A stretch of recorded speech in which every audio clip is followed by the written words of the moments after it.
It's time to get you caught up with all things sports. Yes! Yes! Yes! Yes! On the throw-in. One thing is certain, None of this is possible without you, the listeners. From baseball, football, wrestling, and more, covering local Cincinnati sports, stories, news, and highlights. Why is he always calling me meat? With your host, Justin Trento. When it's all said and done, we're going to look back and remember this is what started it all. Available on the TNC Sports Talk YouTube channel. Good play the ball! Good play the ball!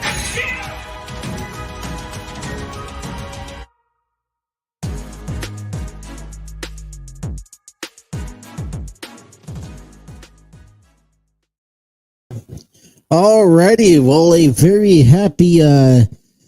happy Tuesday, and welcome to the throw-in here on the TNC Sports Talk YouTube channel. My name is Justin, and we're back at it again. We got a couple of different ways we're going about it for the next 2 weeks as we get ready for the NFL that begins next Thursday. Against between the Detroit Lions and the Super Bowl defending champions, Kansas City Chiefs.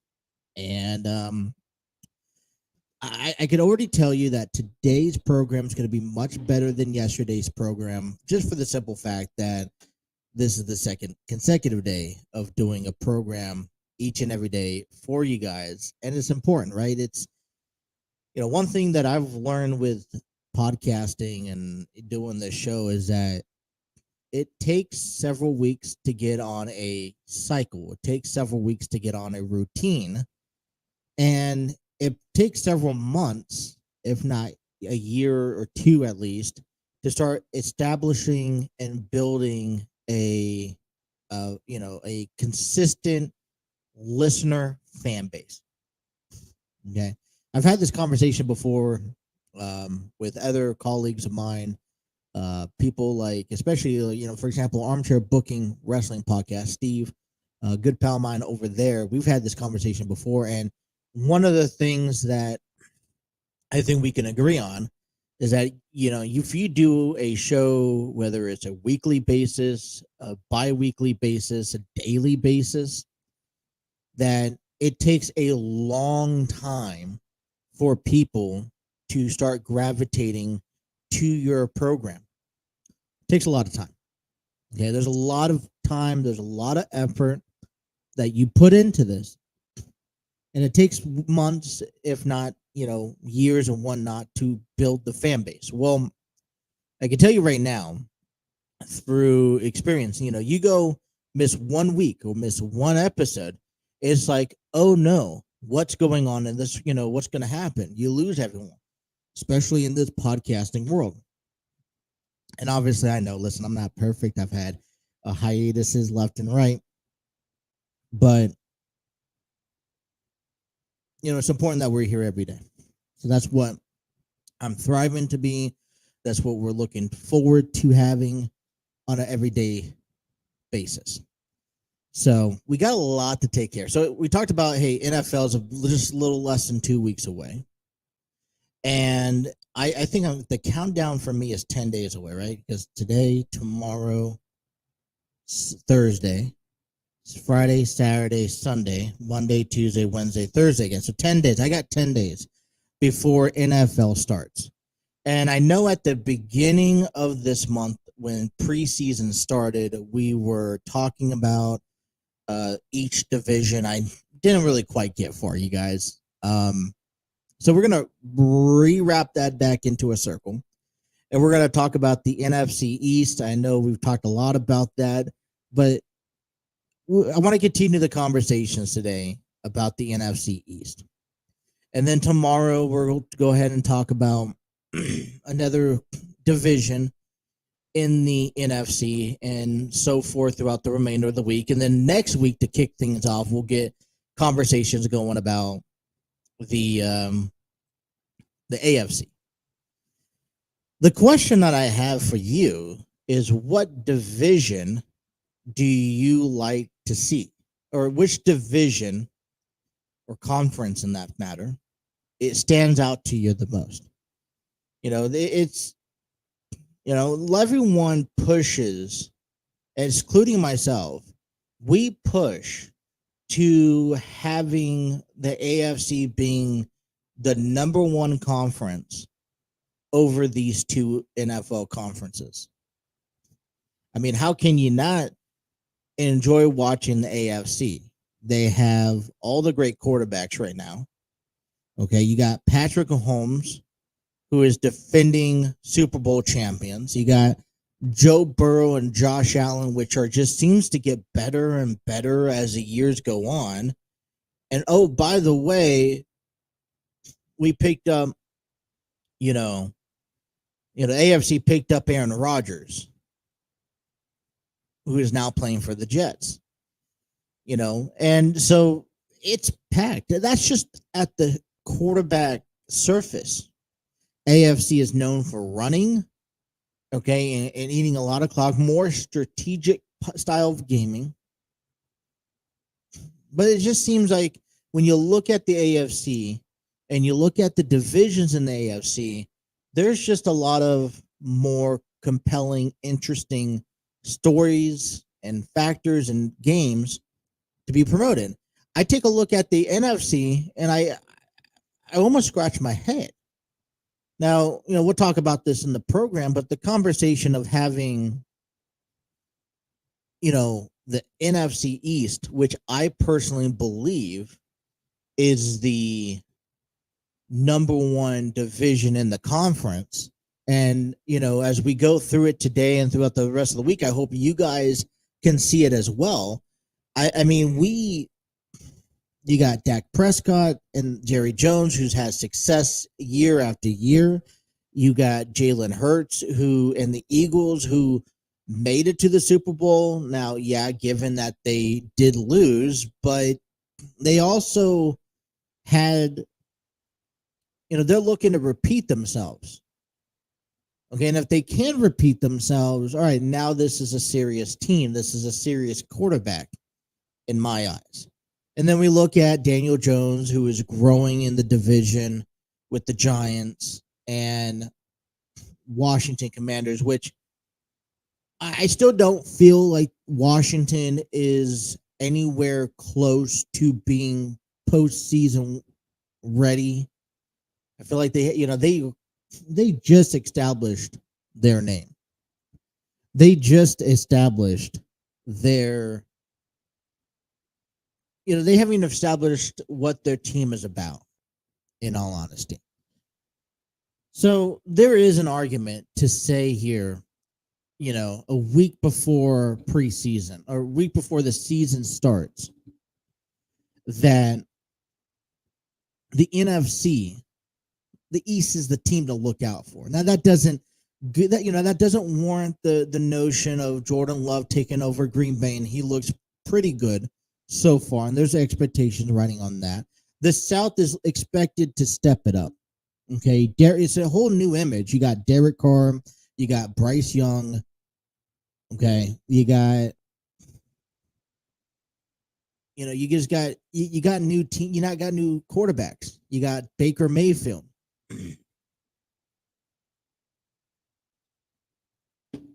And then you take a look at the AFC West, who I think, San Francisco is locked in, set on Brock Purdy, which is great. And then you have, Geno Smith, who impressed a lot of people, including myself this past year. So I think there is an expectation for Brock to maintain the same, stature, or for Geno Smith to remain the same stature. And a lot of people are out there saying that, hey, Matthew Stafford, the Rams, they had a fluke, year last year, off year. Everyone was injured, and we really don't know what we're going to see out of the Los Angeles Rams coming into 2023. But I truly believe that the NFC East is the best division in the conference. And I don't know, maybe if you had a particular team in the, NFC alone, then you'd argue to say that NFC is a better conference than the AFC. So we're going to begin those conversations today, and we got a couple other categories we're going to touch base with, but let's get down to the business at hand, and that's this Major League Baseball playoff race here as we sit on August 29th. It's a Tuesday. It's the afternoon. The Reds dropped the first game to the San Francisco Giants. They lose 4-1. And this is where I find the Reds to start just falling apart. Andrew Abbott gets the nod for the Reds last night. And we understand that Andrew Abbott, along with Brandon Williamson, who will get the nod tonight in game 2, they're younger guys. We knew that they were going to eventually make it to the big leagues and major league roster at some point this year. But, hey, both of them had been called up a bit early throughout the course of the year. Now, we thought, with the Reds being in contingency at the trade deadline that, Nick Krall could sit there and say, all right, what can we do? Who can we add to help better our team? And, we're sitting at the trade deadline and we're kind of, rambling off. We got to get something for pitching, whether it's in the bullpen or whether it's in the rotation. And I think one of the, agree to disagree on this one or agree and let me know your own thoughts. But one of the downfalls right now that the Reds are struggling tremendously is to get their starting pitching, okay, and their rotation to give us consistent, solid outings each and every day.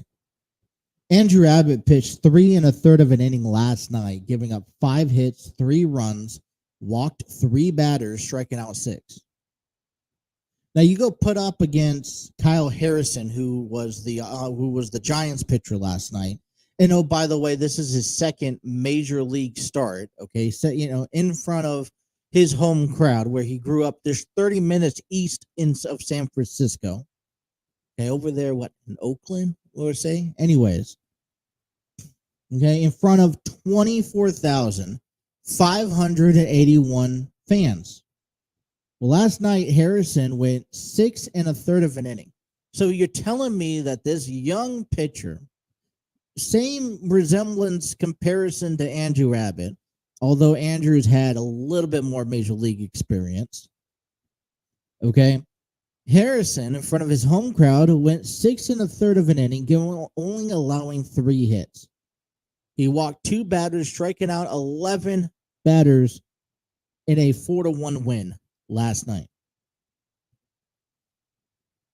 According to the San Francisco statistics, Harrison's the second pitcher since 2000 to throw a double-digit strikeout in his second career start, dating back to 2018 on April 8th, where Shohei Ohtani did it with the Los Angeles Angels facing the Oakland Athletics. The only other Giants player that did that was Jeff Tesorero back in 1912. I apologize if I can't pronounce his name. So, I mean, it's the domino effect.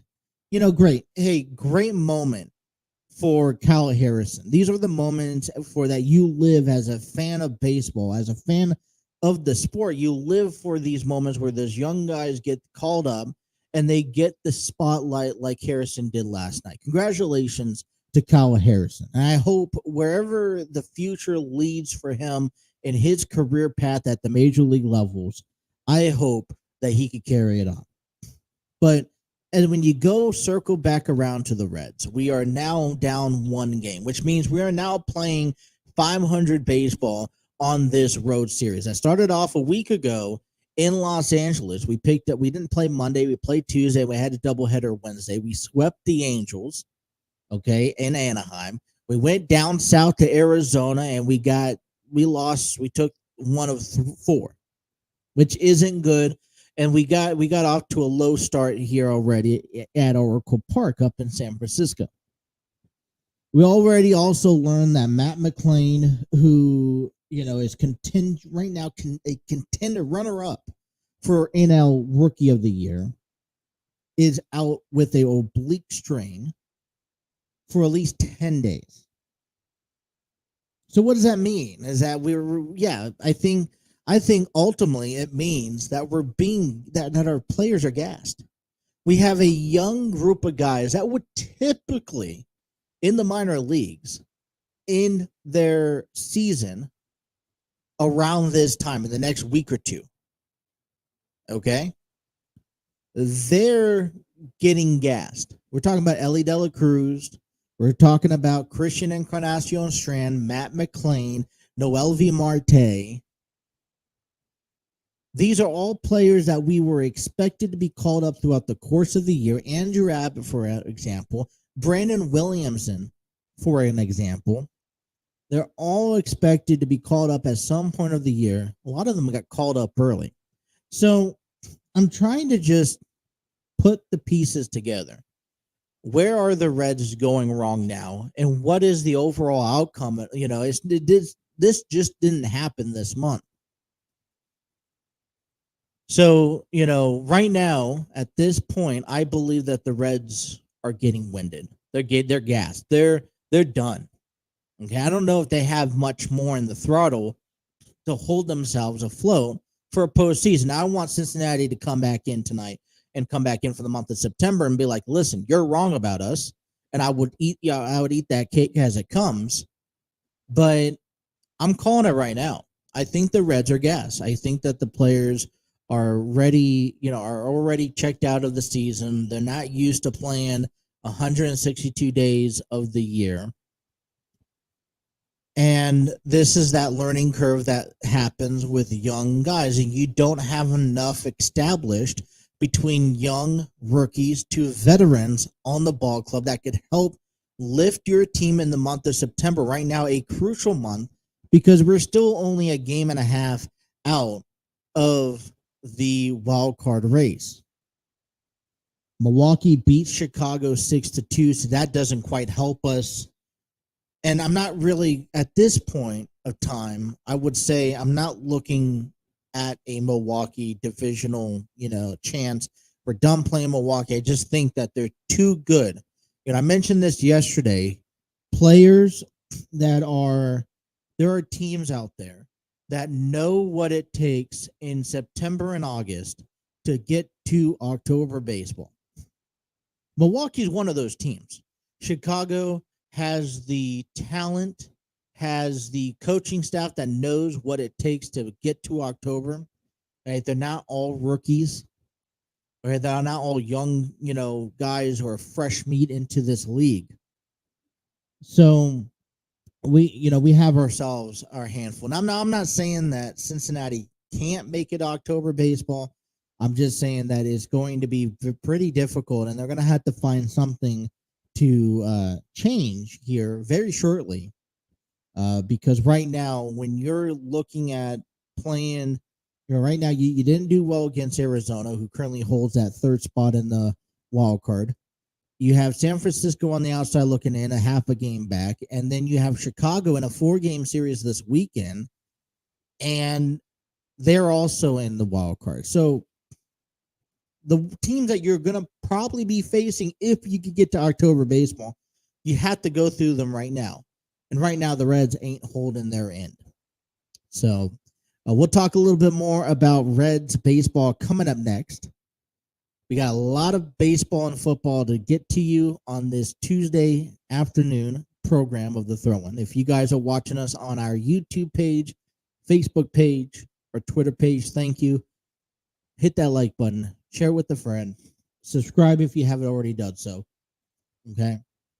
Want to hear what you guys have to say. Comment down below. Get in part of these conversations. Also, platform, you guys as well. Just downloaded yesterday's episode a few minutes ago, so be sure to check that out. And be sure to like us. If you miss anything related to TNC Sports Talk, check out our website at www.tncsportstalkshow.com, where you can check out all the latest episodes, all the latest news, blogs, all that fun stuff. You can comment, you can leave a review, you could also sign up and be a featured guest on our program. So visit www.tncsportstalkshow.com. All right, going to take a first timeout of this afternoon. Coming on back, we'll talk a little bit more about the Reds and the Giants, Game 2. You guys are listening to The Throw-In here on the TNC Sports Talk Show YouTube channel.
.225 here on the throw-in, taking you guys for the next 2 hours. I welcome you guys back inside the studios, given to you thanks to StreamYard Studios, the proud home of the TNC Sports Talk Show, Sports Talk YouTube channel. where you can create podcasts, videos, host virtual business meetings, and even conduct interviews. Check out their free version today at StreamYard.com.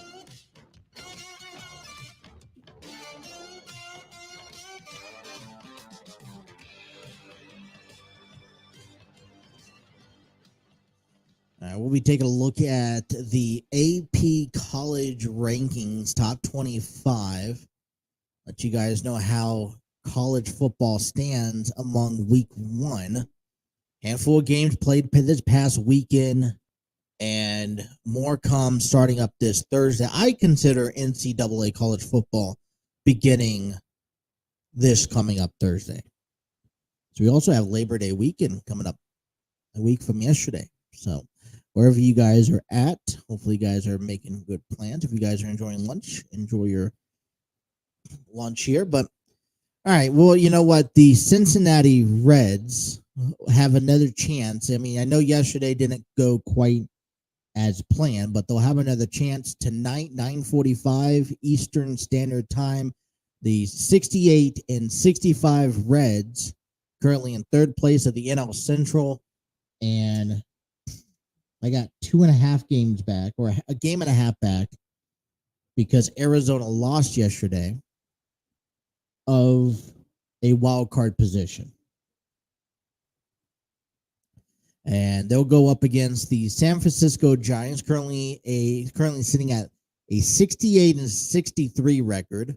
They are in third place of the NL Central, and they are only a half a game back of the Diamondbacks for the third spot of the wild card.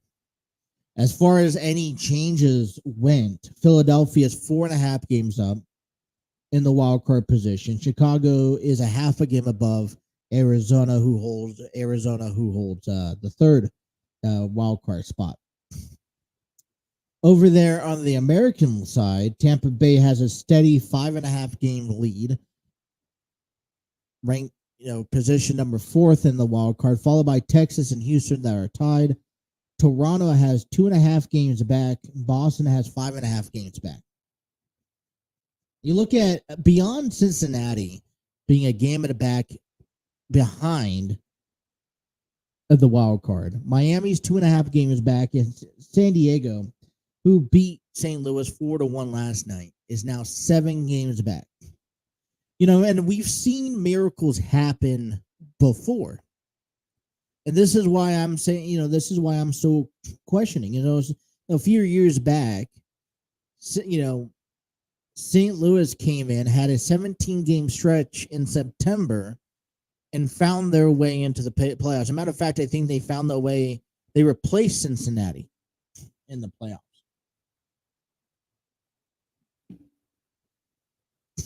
But, I mean, so San Diego beat St. Louis last night, 4-1. Milwaukee beat Chicago 6-2. Pirates shut out the Royals 5-0. Christian Yelich hits a leadoff home run as Milwaukee beats Chicago for their 9th straight victory. And this is why it's so important to get on. I know everyone goes through their ups and their downs in the league. It happens. We've seen it happen. But this is not the time to be doing so. And you hope that, right now, I mean, I guess you do it now compared to the end of September, but when you're out of race, there's no room, there's no margin for error. And that's where I guess I'm getting at it, because I don't have, and I guess, you can get upset with me for me saying this, but I don't have the confidence in this Reds team with how inconsistent they are right now. I don't have the confidence in the Reds going in September, being 3-4 games out of the wild card behind teams like San Francisco and Arizona and Chicago, and say, all right, we can play above 500 baseball and go on and win and make an entry into the postseason, which then, as a Reds fan, makes you wrap your head back around. I mean, great. We won the fans back, which I think was crucial. If anything was to be accomplished this year, it was crucial that the Reds went ahead and won the fans back. But I'm also believing that Cincinnati needs a little bit more hype, because this hype was through the roof, and I don't want to be another Pittsburgh Pirate tale on their success that they had at the beginning of the season, and then look where they're at now. So I don't know. I got the mixed emotions, because if the season ends today and the Reds don't make it, I'm still satisfied with how the progress that they made throughout this year. San Diego, St. Louis, game 2 tonight. First pitch, 7:45. Milwaukee, Chicago, 8:05. You'll have right-hander Corbin Burns on the mound for the Brewers. He's 9-6 with a 3.65 ERA. Chicago will have left-handed pitcher Justin Steele, 14-3 with a 2.80 ERA coming into tonight's ball game. Pittsburgh and Kansas City at 8:10. And then we got the 9:45 Reds Giants game 2. The Reds will have left-handed pitcher Brandon Williamson, who is 4-3, 4.18 ERA. Williamson, he's kind of been in that slump lately. I tell you, he's only won one of his last 5 starts.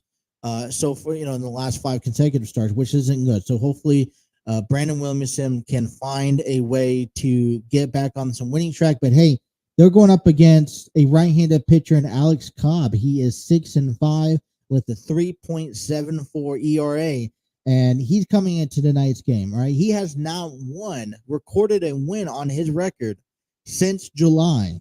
Okay, matter of fact, he's actually allowed 10 runs in the last 8 starts to the game. So for me, if I'm trying to analyze this game, the first thing that comes to my mind saying, all right, how are the Reds going to win this game? They got to get to Alex Cobb. They got to get to the starting pitcher, put some runs up early on in Oracle Park, and then be able to bank off of that. We also need Brandon Williamson to give us a solid 5-6 innings. I mean, I'm okay if you give up 1-2 runs here and there, but that's also given that the Reds can score in 4 or 5 runs throughout the game. So we're looking at that heading into tonight's game. And hopefully when we talk about the Reds tomorrow, they split the series. We'll get the rubber game 3:45 tomorrow. And I'm looking forward to that game. And hopefully what I'm expecting, okay, like I said, the worst case scenario, you don't win the series, which means you don't win today and you don't win tomorrow. But what you have to do is that you can't afford to get swept, which means that if you want to walk away with at least a 500 record on this last road trip out on the West Coast, this last big travel, right, coming back, then you have to at least find a way to walk away with 500 baseball. That's all I got to say about that. All right, some other news coming out your hand. Baltimore, on this other hand, right? Baltimore is the first team in the American League to secure a 500 record season, which I'm flabbergasted to, and I'm probably just as shocked as anyone else who's hearing Baltimore at the top of the American League. They currently have the best record in the American League. If the playoffs would begin today, they would have the first round bye with Seattle Mariners. 2 teams that I thought I would never maybe be talking about leading the division and leading the American League in general, compared to teams that, like Houston or like Tampa Bay. Now, I could have sat here and had that nonchalant conversation saying, all right, they're contending for a wild card spot, but nothing came to my imagination to ever say, hey, Baltimore, Seattle, top of the divisions of the American League. They're top of their divisions, and they probably have the best records in baseball. Surprising. Which gets me down. We talk about Seattle. talk about the ends, the cracks of baseball, and how just baseball works in so mysterious ways. And you got to talk about Mike Trout, Shohei Ohtani, who's been dealing with a lot of injuries. It seems like a year in, year out. I mean, Shohei Ohtani, a big one that came off of the news this past weekend, how he tore his UCL. He's still able to produce offensively, but he's gonna be shut down throughout the rest of the season. He may, on the pitching side, and he may have to consider surgery at some point during the off season. Now, this is not new story. This is not a new story developing, but Shohei Ohtani did not come from Japan to be on a team that is settled playing 500 baseball. Shohei Ohtani is too good of a player to be playing for a team that is not in playoff atmosphere, not playing October baseball each and every year. They're not at the run of a World Series each and every year. And this year, this offseason may finally be the year. Okay, we thought there could have been a trade with Shohei at the trade deadline. I think the Angels were still in contingency, although we saw it kind of slipping away. But the Angels are, but Shohei Ohtani is in a position where he has to make a decision what to do. You can either stick with Mike Trout and be an Angel for life and go on your way, your happy, merry way, just being an average baseball player, which, by the way, we know I'm considering him the best baseball player of all time. Okay, I am surpassing Shohei Ohtani past all the elite, including Babe Ruth. You can't compare him to Babe Ruth. Because guess what? Babe Ruth did not, he was a two-way player. But by the time that he was 24, he was mainly playing offense. He wasn't a pitcher. He gave that up. So when you talk about Shohei Ohtani, who's capable of playing as a two-way player for consecutive years, okay, he looks to be playing that way for the remainder, at least for another several more years. There's nobody on this, in history that you could compare Shohei Ohtani to. He's creating his own history. And I'll tell you what about that. Shohei Ohtani is one of those guys. All right. This is what Japan has to offer. Well, trust me. Okay. This is the tip of the iceberg. This is where we begin to open those doors, where you could be like, all right, well, players are going to expect to play both ways. I will take a lower batting average. I will take a lower ERA or a higher ERA if you're playing both ways of the ball. This is how the game is developing. I trust me when I say this. In the next 10 years, I can see many more two-way players being implemented into the game of baseball today. That's just how it's going to happen. I personally believe when it comes down to Mike Trout, when it comes down to Shohei Ohtani right now, and where the Angels are at, that it's time to maybe shut them down for the season. I'm sorry, but I feel like the Angels are just too far out, being 10 games back. That means you have to beat the Houston Texans, the Texas Rangers, the Toronto Blue Jays, and the Boston Red Sox. And I just think that's too good of a list to sit here and say that the Angels do have a chance. I mean, anyone behind the Angels, maybe the Yankees, the Guardians, I just don't think that they could catch up to what is set for September.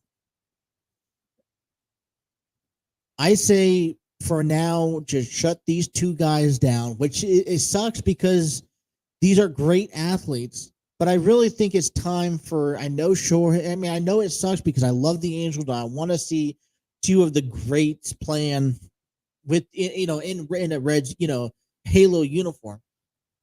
But realistically, we have to consider that there is probably time to go trading for.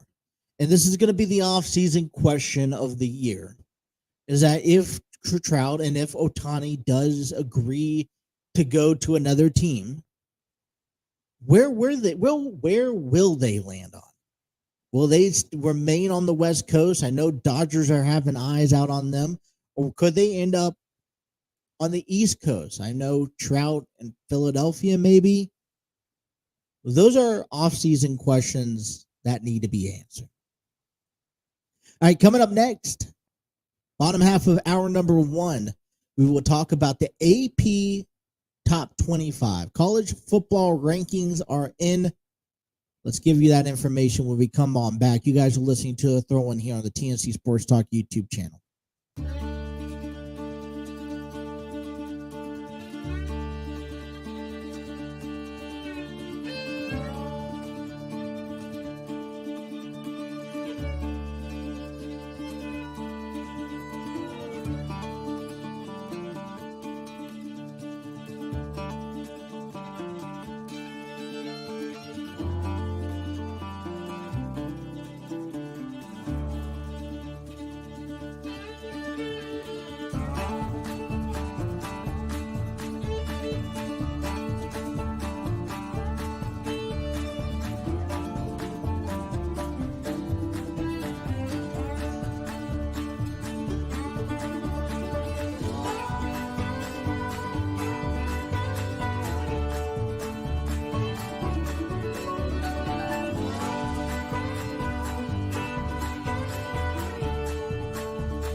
Going on, everyone? Justin here from the TNC Sports Talk YouTube channel. I want to give a big shout out and thank you to you, the listeners.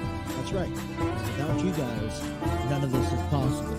I would also like to take the time and invite you out to our merchandise page, thanks to T Public. Our merchandise page is where you can find all of our brandings from the throw-in, which is currently active weekly, to the TNC Sports Talk official brands, to either the prior shows that was part of the TNC Sports Talk Foundation.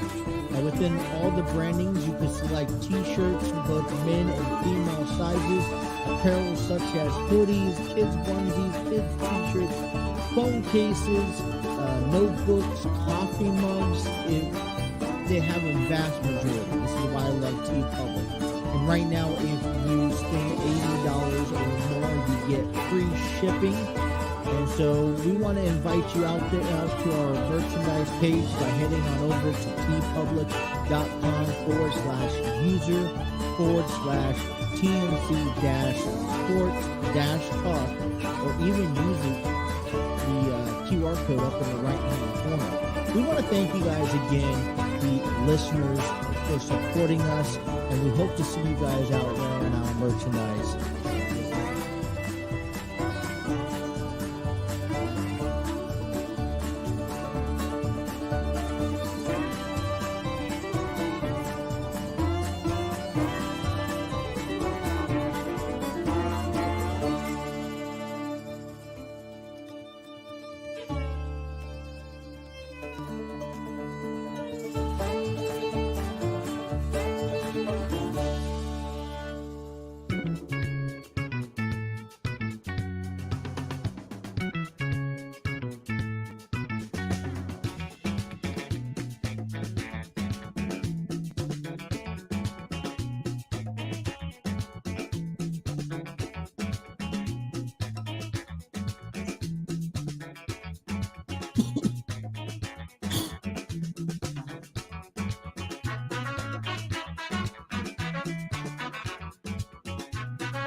You know, I just can't wait until Thursday to come. I mean, like I mentioned yesterday, I just feel more and more excited about college football year in and year out as they come to surface. I mean, yeah, I will love to see college football change, and I would love to see college football kind of grow and change their format to the, to the playoffs and all that fun stuff. But overall, I mean, when you think of college football, what's so great about college football is that it's everywhere. Okay. And so not all 50 states have a NFL team. But there's a lot of teams that there's a lot of states that if you're born and raised, you've had to resort to a team somewhere else, and it allows you to be on the market of saying, all right, hey, I'm gonna go be a Dallas Cowboy fan, and I live in Idaho. I live in Wyoming, but I can be a Buccaneer fan. But when you come down to college, college is local. There's several around here. I mean, growing up in San Diego, that's all we talked about, college football. If it wasn't the Chargers. And regardless if you have a bad program, if you have a crappy team, or if you live in Georgia and you root for the Bulldogs, it's football. It's college football. Right? I mean, these are young guys. These are young men, okay, that used to play for your local hometown. You think of high school football, maybe 2% of these guys go off to play college football.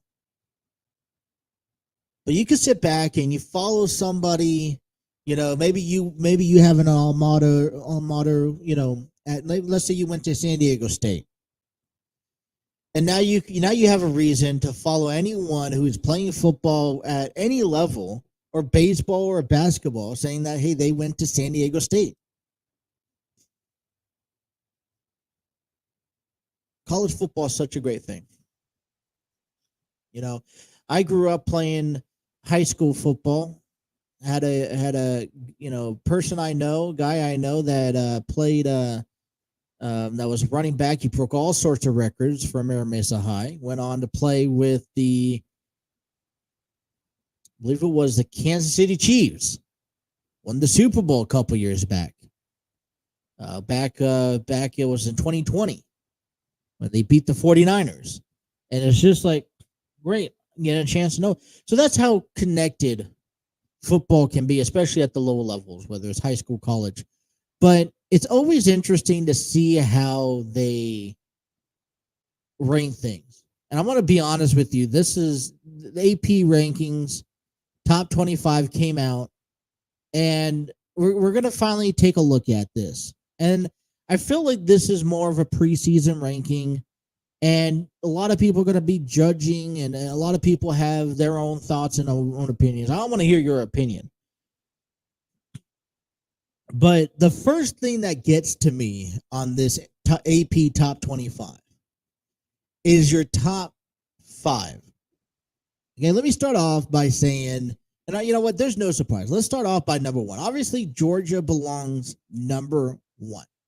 No questions about it. And I believe they're going to be number 1 this year as well. But I feel that the number 2 and number 3 ranked right now in Michigan and Ohio State. I think the AP poll is being very generous.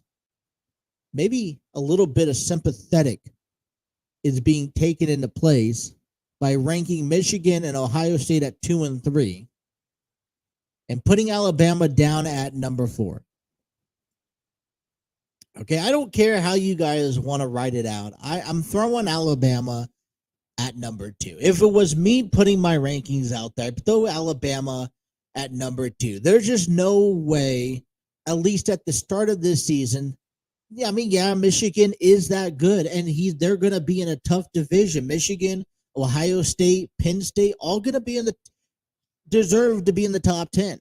As a matter of fact, I think Penn State should be number 5, if not number 6. They should be ranked higher, because the Big Ten is going to be very big this year. Michigan's going to lead the Big Ten once again. And it's going to be Ohio State and Penn State as teams that are going to have to find a way to beat Michigan in order to keep up with them. But Listen, at the end of the day, Alabama, in my books, we're not. I feel like they're sugarcoating this list. I mean, I know that deep down in my gut, I'm telling you, Michigan this year. Excuse me, not Chicago. I don't know where I came up with that. Michigan this year is going to be better, in my opinion, through and through against Alabama. Okay, I know that's a pretty bold statement, but I truly believe that Michigan will be better than Alabama this year. And hell, I could even see Ohio State being better than Alabama this year. But to begin the season, I think it's a tad ridiculous to sit here and watch and observe that Alabama is ranked so far down as to number 4. And like I said, well, let's go to number 5 and LSU. Where in the world does LSU come into play at number 5, nonetheless, the top 10? And I can't wait until week 1, week 2, week 3 is over with, and we finally seeing these teams change. And guess what? We're going to see, teams that we don't typically see there be added on. You got USC, I see, Penn State, Florida State, okay, Clemson, Washington. And then the first thing I noticed is Texas. And what a great way to roll it over into the next hour here, because we're going to be looking at the Bearcats' schedule as they enter in a new conference at the Big 12. And boy, I tell you, they got the work out for them. Texas is ranked number 11th. Now, hey, thank goodness the Bearcats don't have to face the Longhorns this year.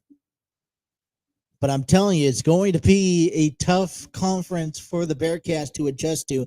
And I don't know how well we think they're going to handle themselves heading into this new season. You got Notre Dame, Utah, okay, Kansas State, TCU is another one to mention, Oklahoma as well, all in the Big 12.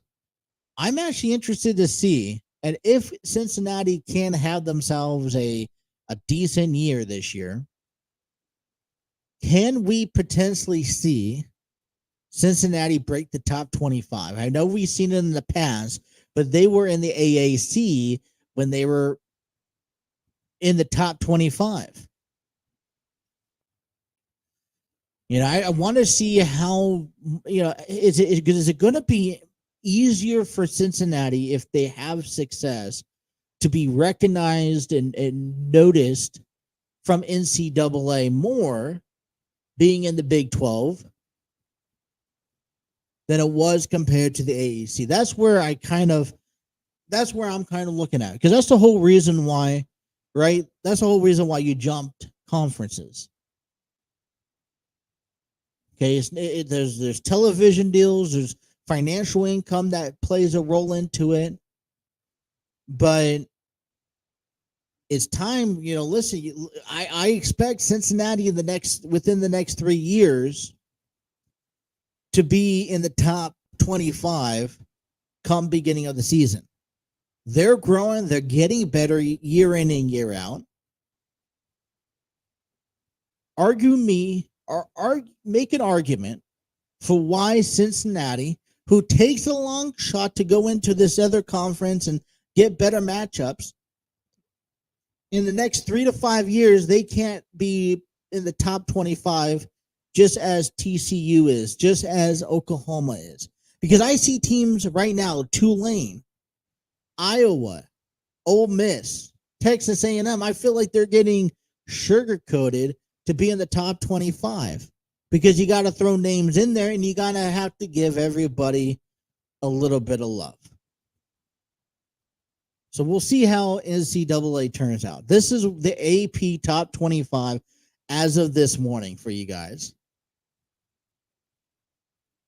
And just soak it in for a minute. Let's see how much it changes. I want to compare each week and see where teams change as we get ready for NCAA college football coming up here in less than 72 hours. First games are going to be held on. Man, Don't you gotta love football? All right. So we got college football out of the way. Like I said, hour number 2. This is what I have stored for you guys in hour number 2. When we come back from break, we will look at, I want to talk a little bit more about the Aspire and Glow website that I talked to yesterday about. If you guys haven't gotten a chance to go visit Aspire and Glow, it's a local business in the Crescent Springs community area, right next to La Rosa's in Crescent Springs, off of Buttermilk Pike. If you guys are in the area, good friend of mine has his own business that he sells, gemstones, jewels, antiques, collectibles, apparel, clothing, all at prices that you just can't beat anywhere else. Trust me, I've looked. I've compared with a lot of his prices. He gets them directly from the source, and he marks them down to help consumers and customers be able to afford these things. We've been creating a website for him, so we'll talk all about that in hour number 2. Okay. We're also talking and break down the Bearcats schedule here to kick off hour number 2 also, because it is important that we understand exactly what we're getting ourselves into ahead of the college football season.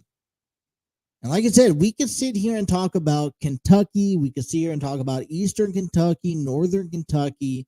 We could talk about Louisville. We could talk about Cincinnati Bearcats. We could talk about, we can talk about Ohio State if we want, but Cincinnati, we're jumping full sail into the Bearcats this year, and they're about to kick off their first game against Eastern Kentucky this Saturday at home at Nipper Stadium at 3:30, I believe.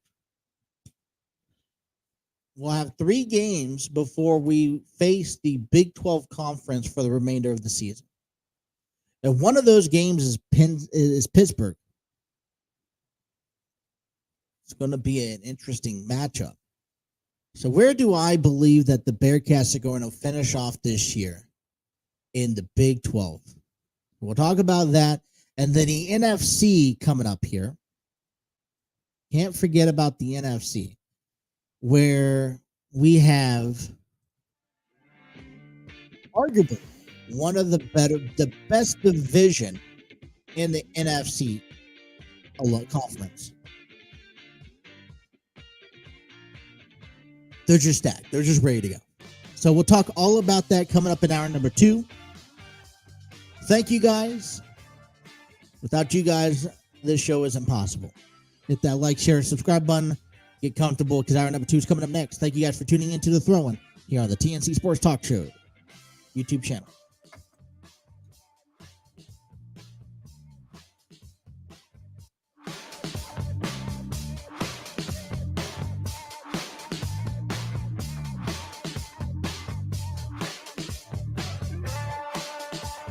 About to leave, already packing. Come with me, I'm not really asking. We'll get away to a place where we don't know. About to see the world in action, what we can be, life with no distractions. We'll get away, this is what we waited for. Take my hand, we'll make it somehow. We can't miss out. I'm done living life with the lights out. Die with my own doubts. Be free with me. Let's go, let's be free with me.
Alrighty.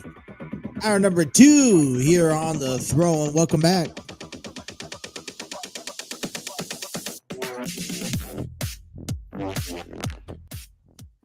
Hour number 2 on our program is given to you thanks to Spreaker from iHeartRadio, where you could upload your podcast and distribute your audio podcasts among all major platforms: Apple Podcasts, Google Podcasts, iHeartRadio, Spotify, Spreaker, all that fun stuff. And you guys could also view your analytics, see your viewership and how all that goes, and be able to monetize your podcast. Check out their free version today at Spreaker.com. Yesterday's episode was uploaded to Spreaker. You guys can check that out right now. Gosh, these allergies, man. I don't know what it was, and I don't know if it's something that I'm doing, but I mean, I'm telling you that I'm not really. I got like a little frog in my throat, and it's kind of like I feel like it's allergies. That's what I feel. It's kind of giving me like a scratchy throat, and I don't know. I'm not feeling it. I don't like it, especially around this time of the season where we got a lot of things to talk about. Right? We can't miss these episodes. I know I got a doctor's appointment tomorrow, and I'll be doing some other things throughout the day. So I'm going to try to squeeze in a show at some point tomorrow, but we will see here. Look at myself in the camera. Gosh, is this what you guys see? All right, I talked to you guys before the break, but let's talk about it again. I got a good friend down the street here. His name is Tony. He runs and operates Aspire and Glow, and man, I got to give him a lot of credit. He's an entrepreneur himself. He does so much. He tries to do so much, but we just created a website here a couple months ago that I want to just talk a little bit, get you guys out here to visit yourself. You could head on over to www.aspire-glow.com. It is www.aspire, ASPIRE-glow, GLO.com. And this is where you're going to find his store online. Okay. He's really known for those tie-dye items, like those cross-shoulder bags. He got those tie-dye t-shirts, all sizes, even youth. He has youth sizes too, and we're working on getting them up. But we have a lot of products available. Right? He's known for come up here for product items here. He has backpacks, hoodies, jackets. I mean, one of a kind. Can't get these. These are all handmade, hand stitched, hand designed. Can't get a duplicate of them, even if you try. All right, they're Himalayan, 100% THC free backpacks. Several pocket cases for maximum storages. You got hoodies. He loves those rock and roll hoodies like the Rolling Stones, Pink Floyd. It's going to start getting chilly enough to wear hoodies again. I walked outside today to take my girls to school, and man, I enjoyed the mid-60s, especially when it's nice and breezy. So I'm enjoying that from all the heat that's coming through. So you pick up your hoodies from here. These shirts you could order online and, be able to, get them shipped to you. Got some nice Guardian Stone bracelets that represent your symbols.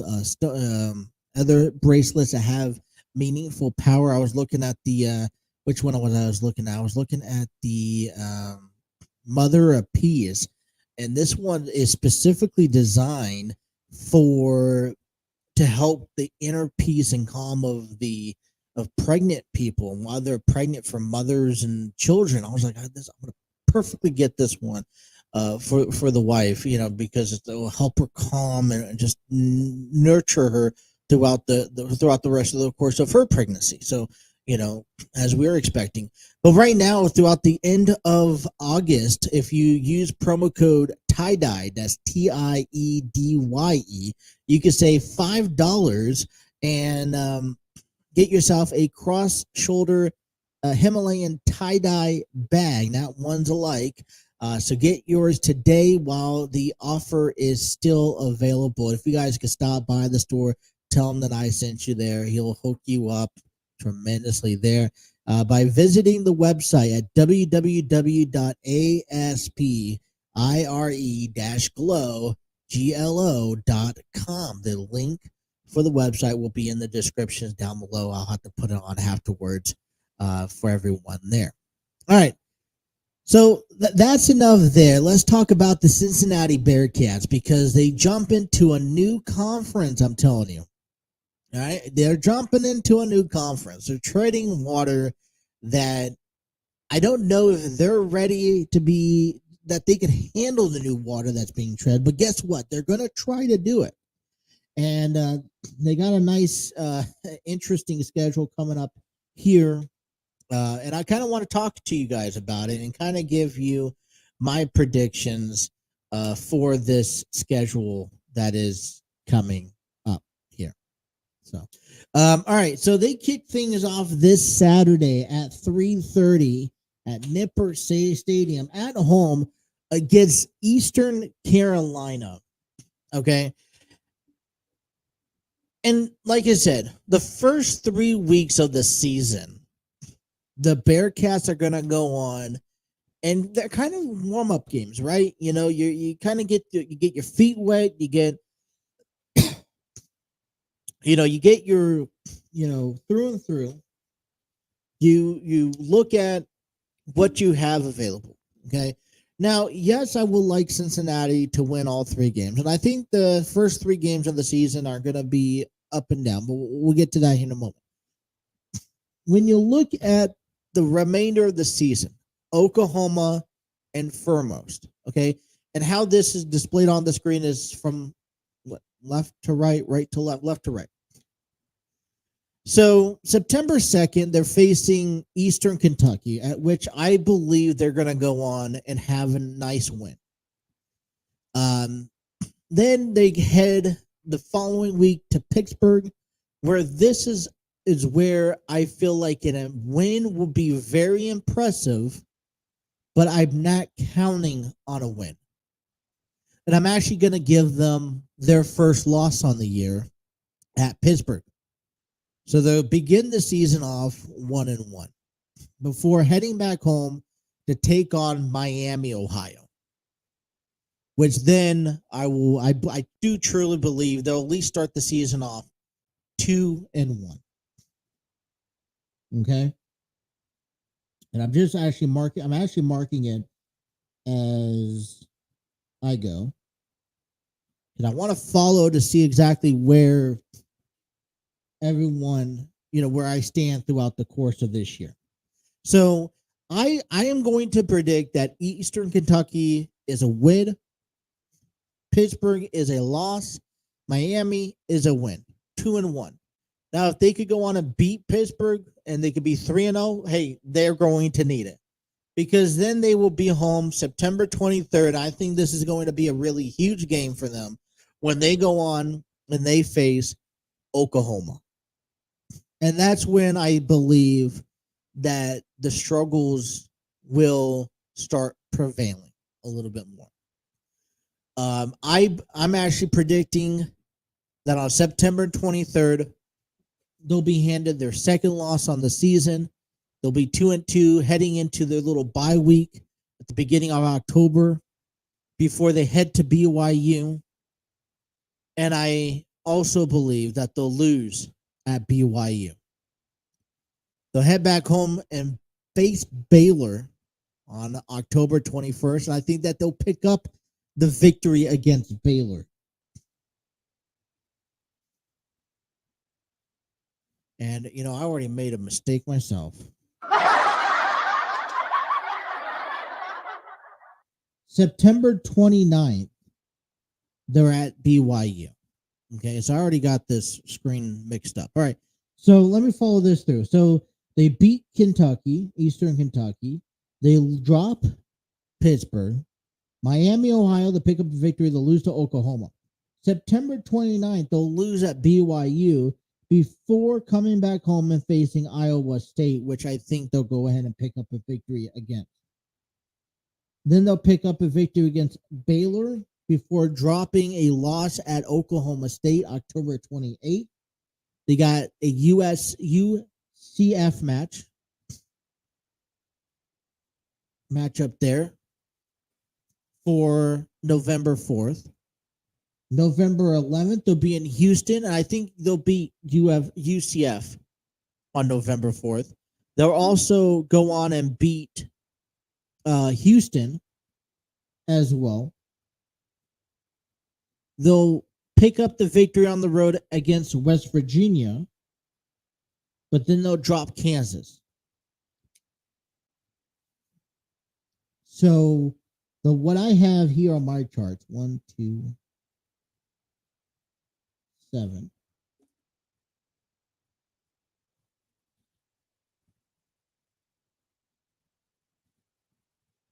So I believe that Cincinnati Bearcats, at best, will have a 7-5 record. Now, the problem with the schedule that I see here, okay, that's giving leniency that they will take care of business against Iowa. We went through the Big 12 yesterday, and we looked at the teams that were in. We had Baylor, BYU, Houston, Kansas, Kansas State, Iowa, Oklahoma, Oklahoma State, TCU, Texas, Texas Tech, UCF, West Virginia. Okay? And we look at, first of all, the Big 12 is not a division conference. The Big 12 is just one big conference. And what I would have liked to see and I counted, I think it was like 14, 15 teams in the Big 12 this season. I would like to see this divided up so that you could take the top of each division and have them face each other for a championship match. And I think if you did it that way, and if the Big 12 does that eventually, what you do is provide more opportunities and more confidence in these teams saying, hey, we still have a chance. But let's remember that we're not facing Kansas State. We're not facing TCU, Texas, or Texas State throughout the course of this season. And which I think it's a big break because TCU and Texas are two of the three teams in the Big 12 that are ranked. So you go back through this schedule and you say, all right, let's look at the big one. You have a ranked Oklahoma, which I still believe they'll be ranked in the top 25 by week 4. And then you got to take on BYU, which I know it's going to be a challenging game. And you know, I could see them go either way, but this is more of a West Coast late night game, which then I just feel, I got that feeling that they're just not going to do well. And if they can do well, then they may come home to take on Iowa and have the opposite turnabout.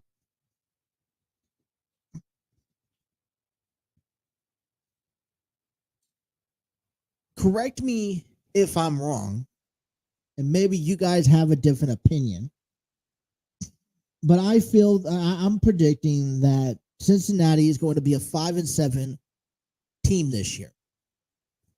And it's not a bad thing.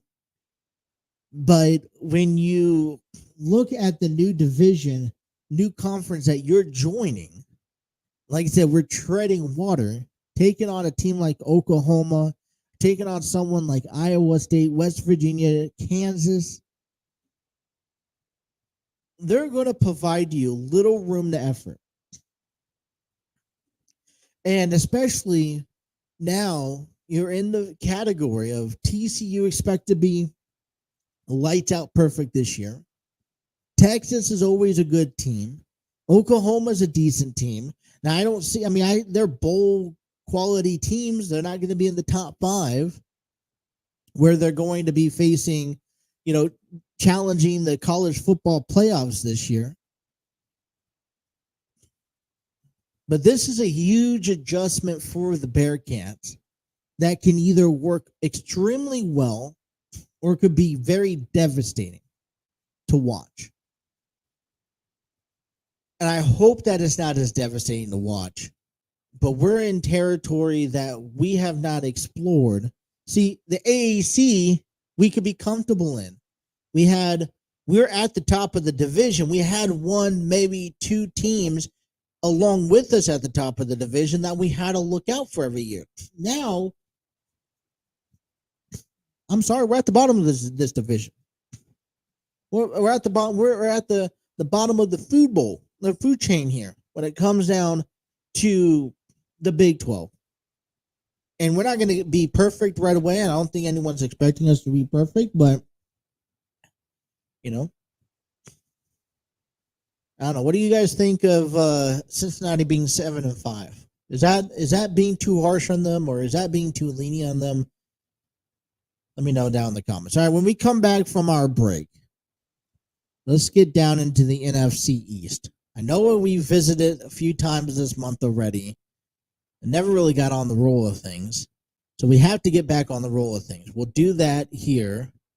We come back, we'll talk about all four teams in the NFC East, and we'll explain to you why the NFC East is probably the best division in the NFC conference this year of the NFL football season. That's still to come. You guys are listening to a throw-in on the TNC Sports Talk YouTube channel.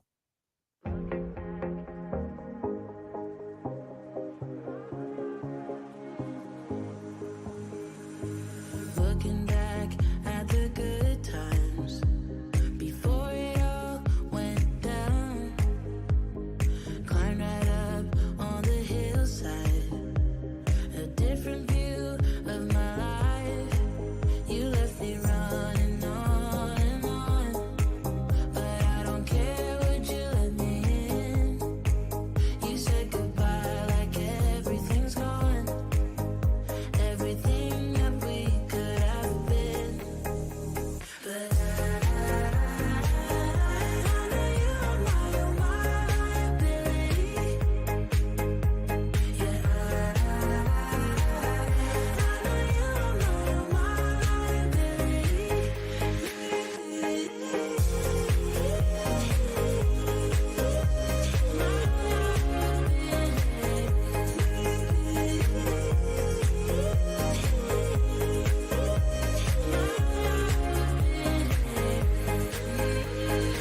You say that you're sorry. We turn the page and make up. A broken trust got you haunted. The doubting you was enough to leave me chasing you on and on. But I don't care, I will let you in. You said goodbye like everything's gone, everything that we could have been. But I know you are my liability. Yeah, I know you are my liability.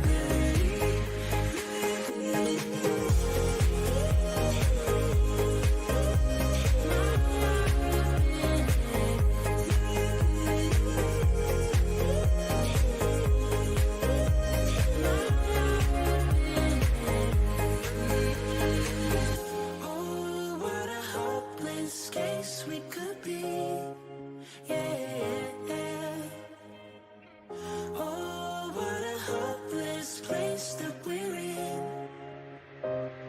But I'm your liability. I know you are my liability. Yeah, I know you are my liability.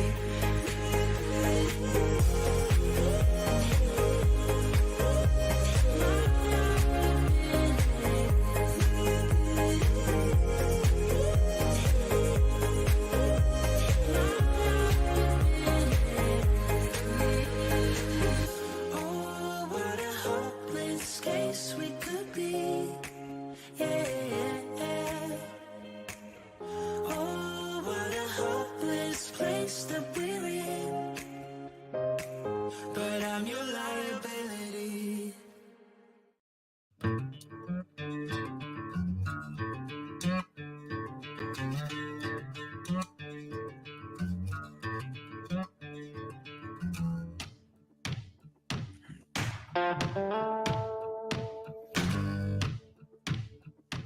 Alrighty, 322. Want to give a big shout out to Epidemic Sound. Discover your world-class artists, composers, and bands.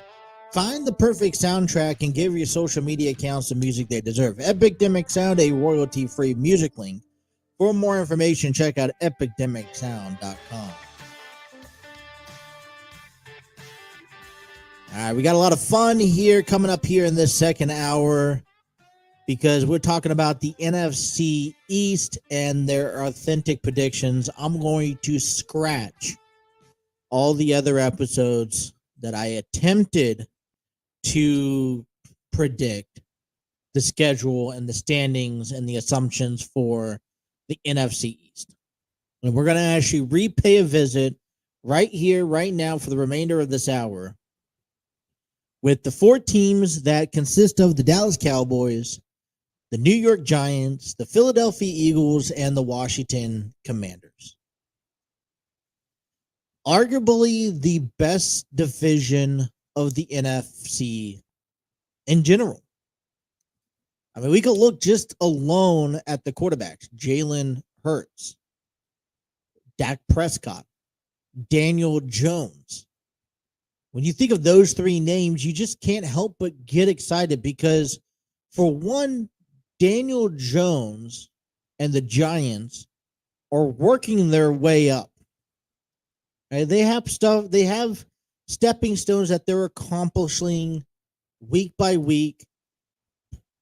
They just signed Jones to the new contract, so lock and secure your quarterback.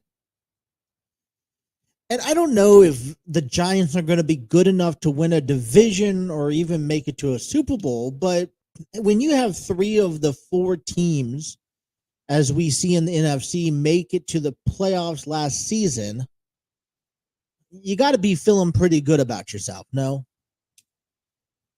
You know, Sam Howell last year with, Ron Rivera and Washington Commanders.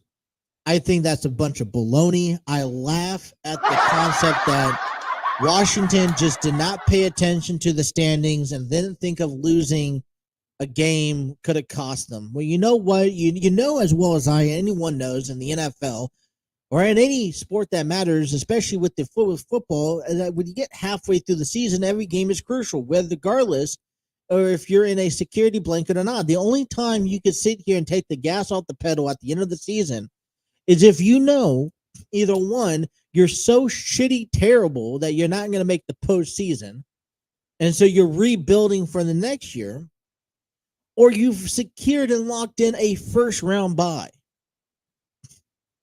Either way, you shouldn't be sitting here at week 15, week 16, week 17 saying, oh, well, if we win, we win. We don't. I mean, I don't pay attention. I know you pay attention. The NFC is arguably one of the better divisions or NFC East is arguably one of the better divisions in the NFC alone, flat out. They are going to be the most exciting to watch this year among the NFC. I think they create better primetime games this season. And so, when you look at the other divisions in comparisons that we will get to this week, I say San Francisco in the West could be there. I believe that's the only other division that can stand the chance against the East. But we have to see a repeat from Geno Smith. Last year, this time, we're talking about Trey Lance being the future of the 49ers. He gets traded to the Cowboys, and now we're all invested into Brock Purdy. And the injuries ate up the Rams. The last year, that was their excuse. What's their excuse this year if they don't have a successful season? There's too much new things going on in the South. No more Tom Brady. You got Derek Carr, Baker Mayfield. The only thing positive right now is Bryce Young. with the Panthers. So, in my opinion, in the South, you expect Derek Carr to rise to the occasion. Wouldn't be surprised if Bryce Young can handle his own this season. And then Baker Mayfield, you have a lot of work to do. And I'm not touching you with a 10-foot pole because I stuck my neck out last year and I got hung to dry. And that North with Jordan Love, great. Is Green Bay good enough to be a postseason team? So all of those questions, I think, warrant the NFC East to be just the better team. But let's get down into the actual conversation of each team. Let's begin with the Dallas Cowboys. Are the Dallas Cowboys good enough to win the division? I've been saying this from time and time again, and I hope that people can understand where I'm coming from when I say this. But how many playoff runs do you need to have before you consider yourself a dynasty? Compared to a remembrance, and I will repeat this once again for those who have not heard of this yet.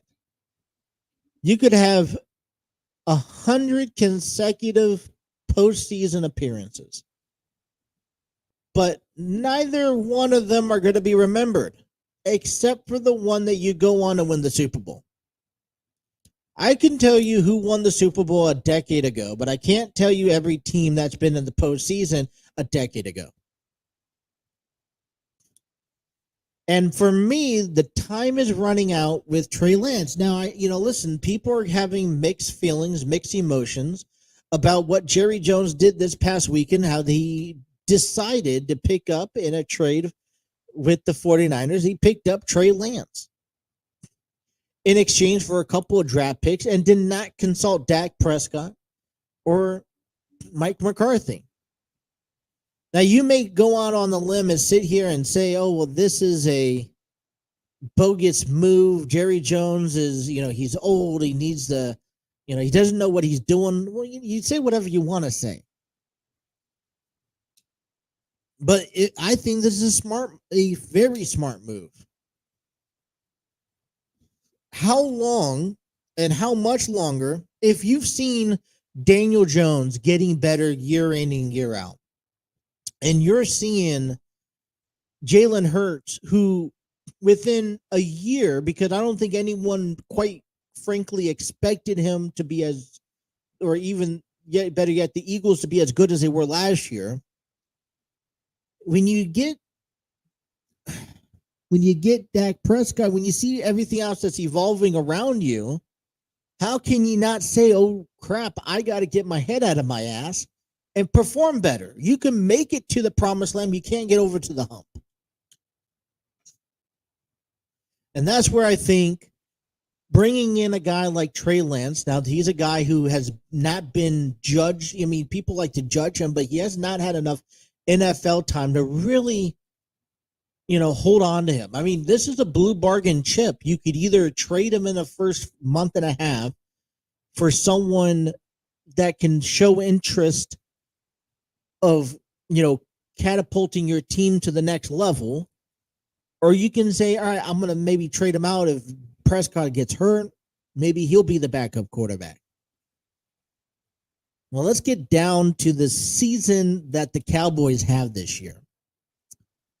The first and foremost, I see the week 1 in New York. And this is where I say that they pick up their first loss of the season, hands down. Daniel Jones, Saquon Barkley, they're at MetLife Stadium. Oh, by the way, let's get excited because New York is going to have their logo. The Giants are going to have a logo now in the 50-yard line. I got the Giants picking up the victory on the road. Dallas comes back home to face the Jets against Aaron Rodgers. Looking so far so good. Cowboys, I'm sorry, I'm giving you an 0-2 start of the season. I know you don't like that. But, hey, you know what? You're going to come back in week 3 and pick up a victory against the Arizona Cardinals on the road. And that's what kicks off your season. Week 4, coming back home to face the Patriots and Bill Belichick. I think at home you pick up a victory. And so just like that, Dallas Cowboy fans, you begin the season off 2-2. You head over to San Francisco, and you know what? I think the Cowboys can beat the 49ers. It's a Sunday night game. You're on the road. The Cowboys seem to have their hands pretty full. Like they can handle their own during the course of the regular season. Comes down to playoffs is a whole other story. But I think Cowboys will go on and win this one on the road. And plus, since San Francisco's all in on Brock Purdy, they got, Sam Donald in the back. I question a little bit how well their season is going to be. Then they head down south to face the Chargers. I believe that they could pick up a victory before the bye week.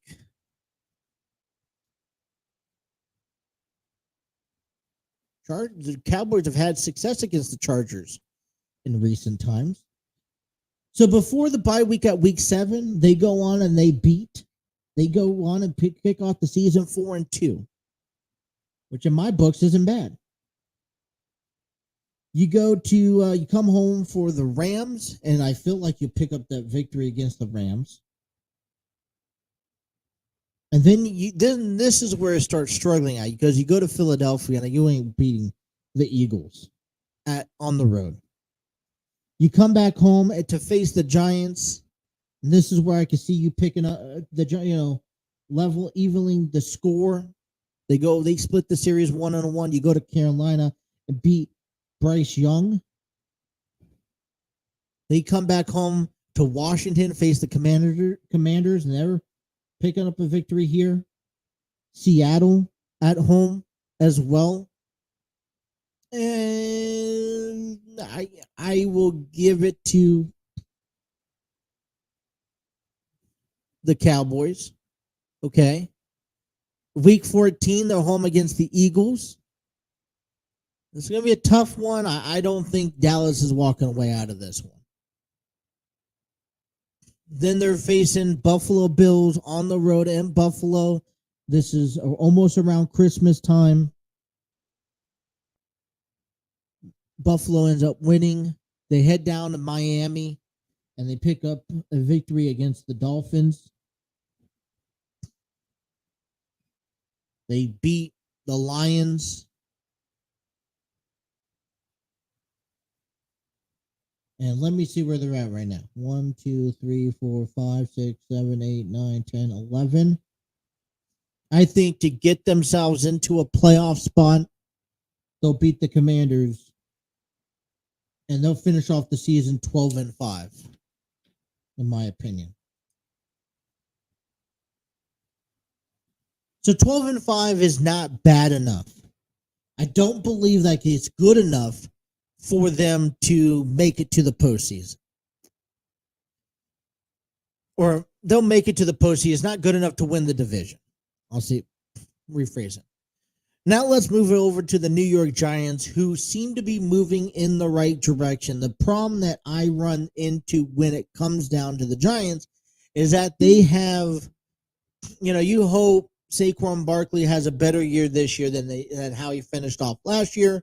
And you also hope, I just feel like maybe the Giants are in a too tough of a division with the talent they have. They have good talent. It's just not the best talent.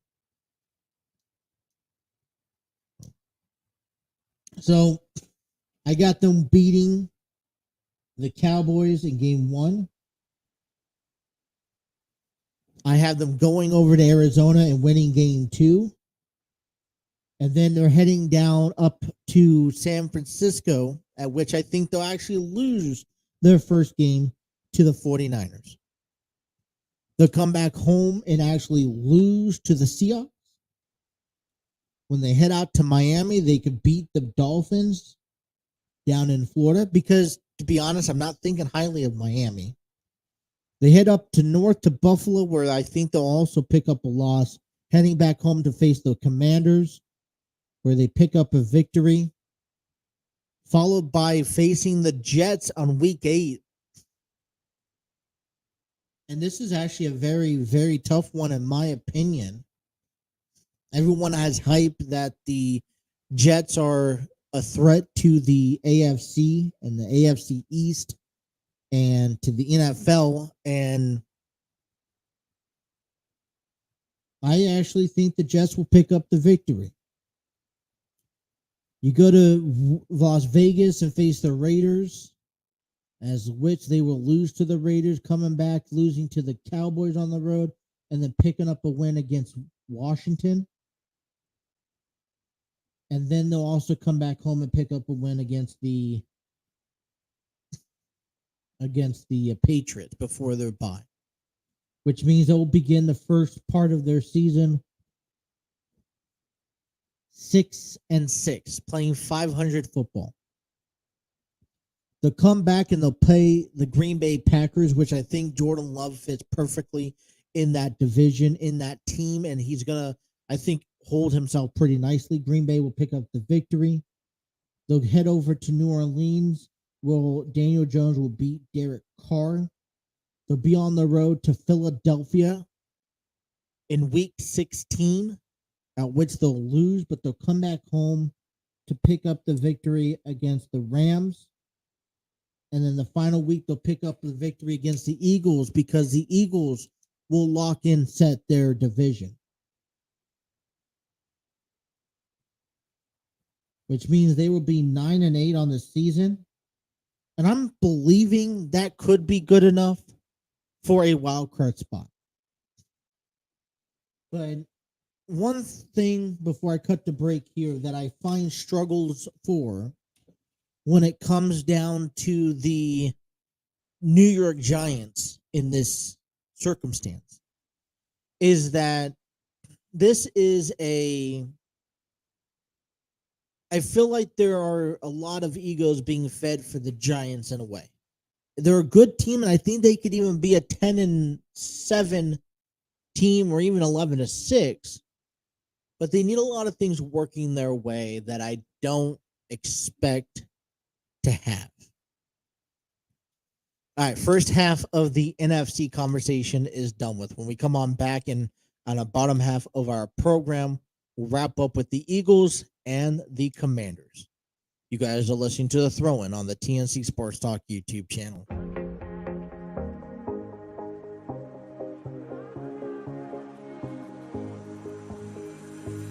Looking back at the good times before it all went down. Climbed right up on the hillside, a different view of my life.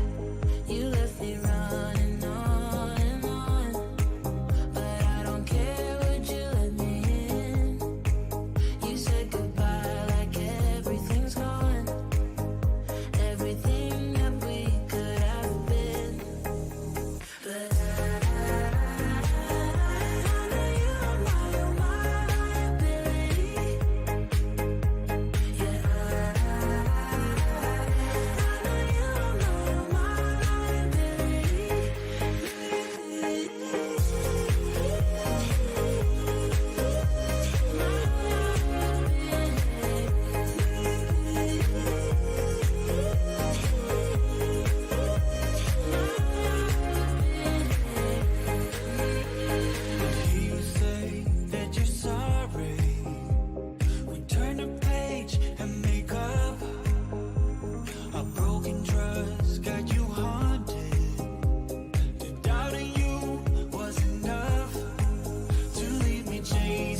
All right. Well, I think tomorrow we will talk a little bit about.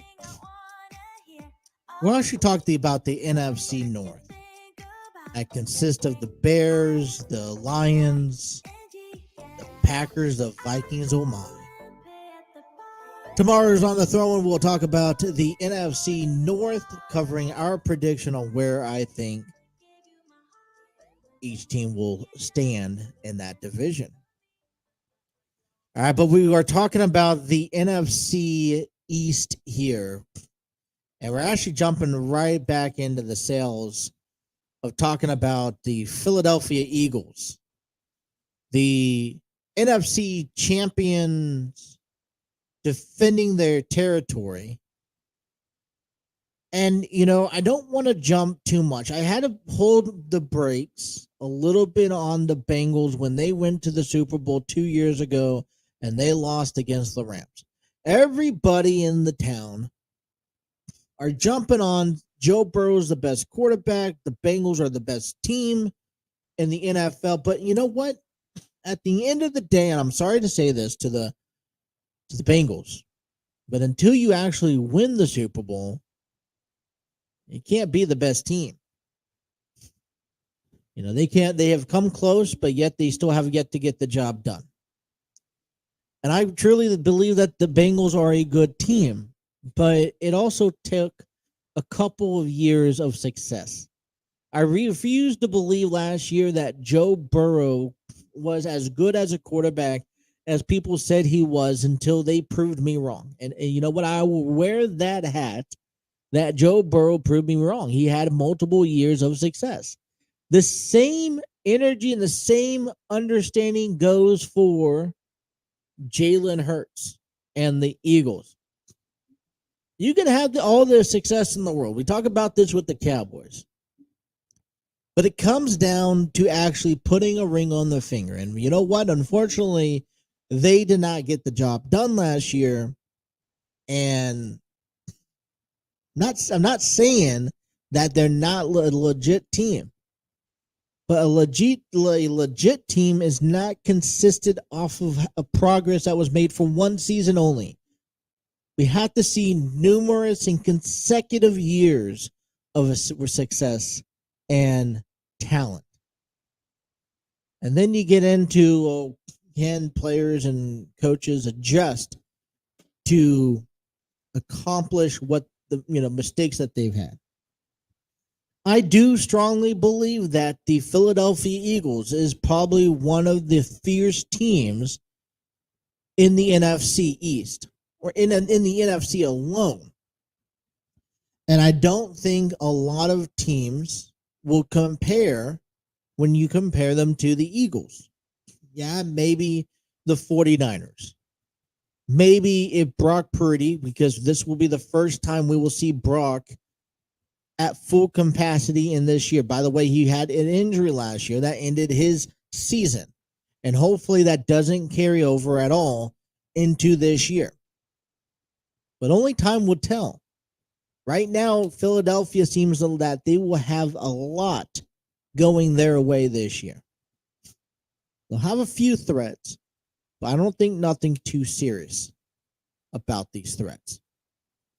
So we get into their schedule, and they begin their first game of the season in New England against the Patriots. And you know what? I think they're going to win with a statement. And I see Philadelphia going 1-0. They'll come home to face the Vikings, as which they will go 2-0. And no, I don't believe the Eagles will go undefeated. The Eagles will then head to Tampa Bay and beat Baker Mayfield to be 3-0. They'll beat the Commanders. They'll go to Los Angeles and beat Matthew Stafford and the Rams. They'll head to New York and beat the Jets in week 6. They can beat the Miami Dolphins. They will be on the road, and their first game I believe they will lose is against the Washington Commanders. I believe they make that up in week 9, beating the Dallas Cowboys before they head to the bye week on week 10. But that means they will begin the season 8-1. They will have a Super Bowl rematch on Monday Night Football in Kansas City, at which they will lose to the Chiefs. They will come home and lose to the Bills before beating the 49ers in week 13. They go to Dallas to face the Cowboys the second time around, at which they will take a clean sweep over the Cowboys. They will beat the Seahawks on the road in Seattle. And then they will beat the Giants in week 16, beating the Cardinals in week 17, losing to the Giants in week 18 because they have secured another NFC East divisional championship, which makes them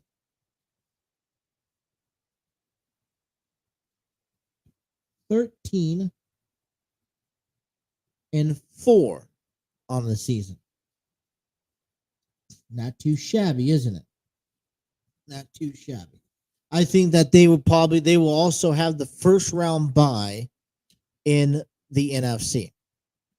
All right, let's get to the Washington Commanders right after this quick promotion.